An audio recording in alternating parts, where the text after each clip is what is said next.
Hey, I'm Hannah, and I wanted to talk to you about No Tobacco Day.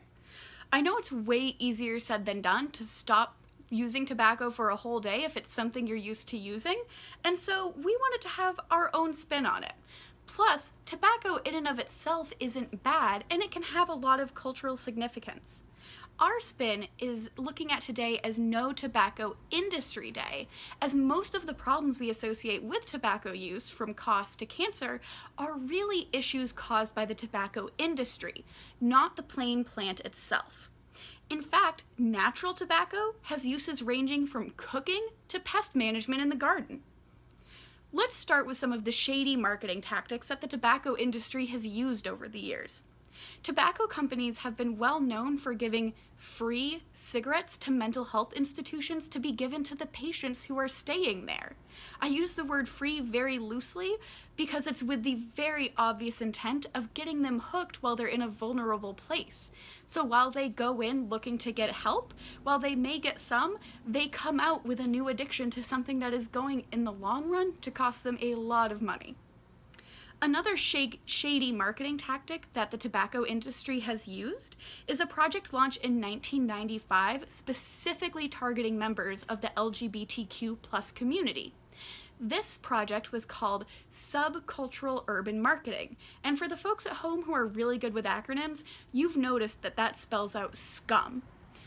So not only is this an example of the tobacco industry's normal exploitative practices, but it shows they don't even like their customers who they're trying to bring in.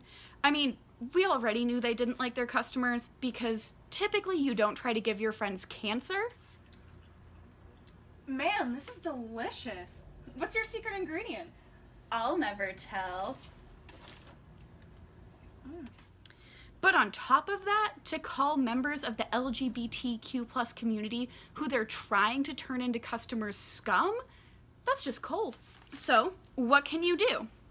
If quitting tobacco is something that you're interested in doing right now, you can check out the Maine Tobacco Helpline, which you can do by calling 1-800-207-1230, or by going to their website at thequitlink.com.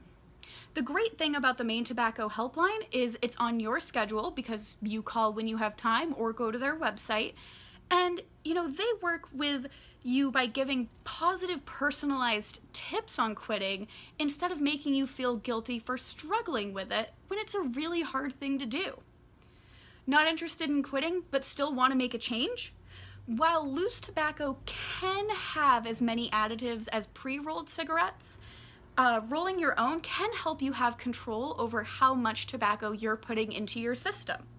If you're interested in quitting long term, but right now you're just interested in slowing down your use, a lot of folks find rolling their own cigarettes to be really helpful with that.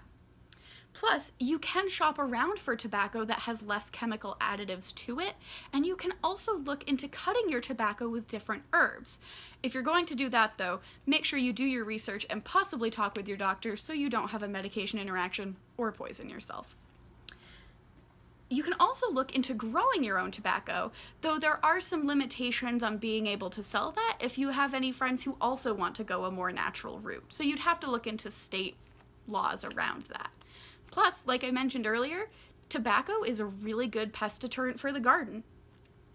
Another tactic that has really picked up recently is switching to electronic cigarettes, or more commonly called vape pens. Well, we don't have the long-term data on, really how that's going to affect people. We do know from what data has been done that vape pens are much less dangerous than traditional cigarettes for a variety of reasons. And not only are they safer for your health long term, but more people find it easier to quit using vape pens than using traditional cigarettes. One thing to keep in mind with vape pens, since the vape is often very flavored, is making sure you don't accidentally give yourself nicotine poisoning, because that's never a fun time.